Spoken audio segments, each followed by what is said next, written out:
What's up, guys? Aggie back with Baseball Prodigy YouTube channel.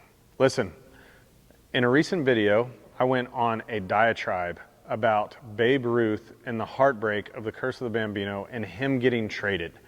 And what that all applied to is what happens if I sign at a school, I think I've done everything right, and then I get redshirt or I get bounced back, okay? These are realistic things that could happen to your son, so we need to be prepared for them. A couple things you need to do around that. If you get redshirted, that's not necessarily a bad thing. Maybe that's a development thing. Maybe your son is one of those late bloomers.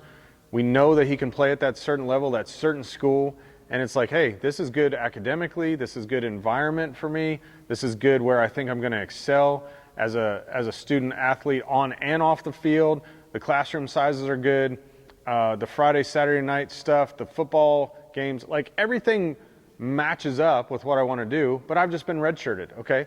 Not necessarily an ideal situation, but it doesn't mean your baseball career is over. Exactly the opposite.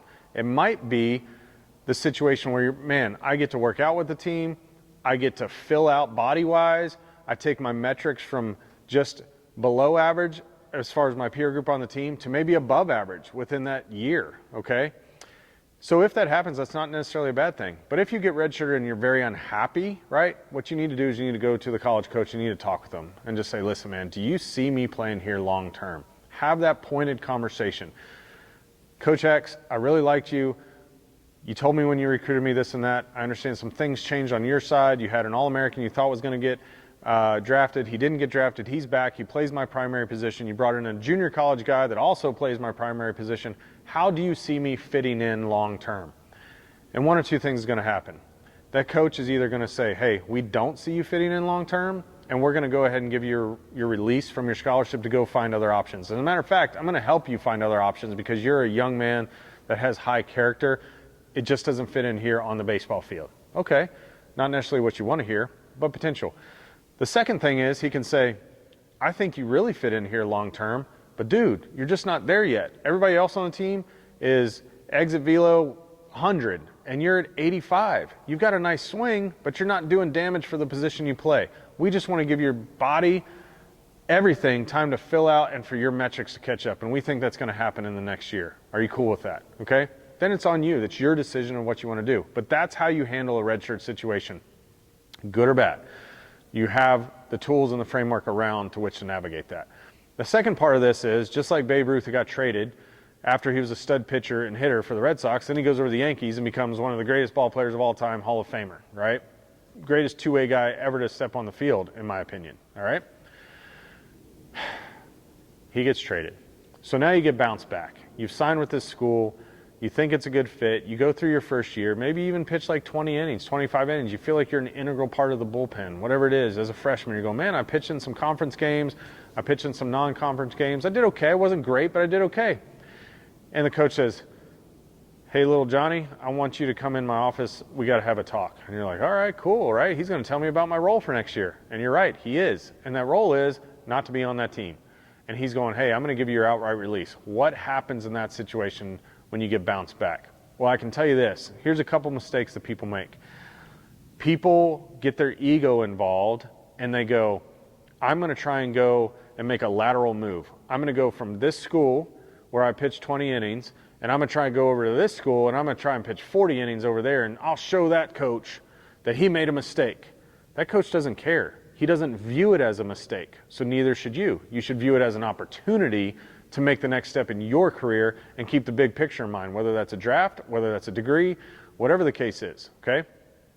So you don't necessarily make a lateral move going from one SEC school to another, or one Big 12 to another, or one ACC to another. What you do is, if we're talking D1 here, you get bounced back, you go, man, I might consider this junior college down the road. Couple benefits of that, right? If you really are thinking that you're a potential draft status type player, then now you have another option to get drafted, right? So you can go to a junior college, a really good junior college. Like here in Texas, we've got some outstanding junior colleges that would beat the doors off some D1s on the East Coast and West Coast, okay? And D2s and D3s and all the other levels in between. So you get bounced back, you can go to a junior college. Now you're draft eligible for another year immediately, okay? You're going to pay less for your education, right? So we'll use some examples like TCU or Vanderbilt. Those are going to be elite educations, but elite dollars. You go to a really good junior college down here, now you might pay $5,000 or $6,000 a year, whatever the number is, and you're draft eligible. And it also increases your options to go to other D1 schools. If you get your outright release and you don't have to sit out a year, you can contact other D1 schools and say, hey man, I just got bounced back from Vandy, right? And now I'm going to call Elon in North Carolina. I heard they have a need for a right-handed pitcher who I fit that mold. So I call up the Elon coach and go, hey, I just got released. I'm in the portal. I'm in the transfer portal. Would you consider taking me on? They're going to go, holy cow, I got a kickback from Vandy? Yeah, that fits here, right? So that's another thing that you can do there. If you get bounced back and you just get defeated mentally, right? I would say, hey, you've got to give yourself a chance because you were a really good ball player to get that college baseball scholarship. So give yourself a chance to fill out, do the things you need to do, fall in love with the game again, get in a place where you can go play. That is the key. Get in a place where you can go play. Not where you think that's going to be the best level for you to get drafted, because the best level for you to get drafted is one where you can play. Because if a scout can't see you, you're not going to get drafted. It's that simple, okay? So that gives you some framework and some guidance around what happens if I get redshirted, what happens if I get bounced back. So as always, guys, enjoy this game. Love it. It's beautiful, and continue to elevate the game.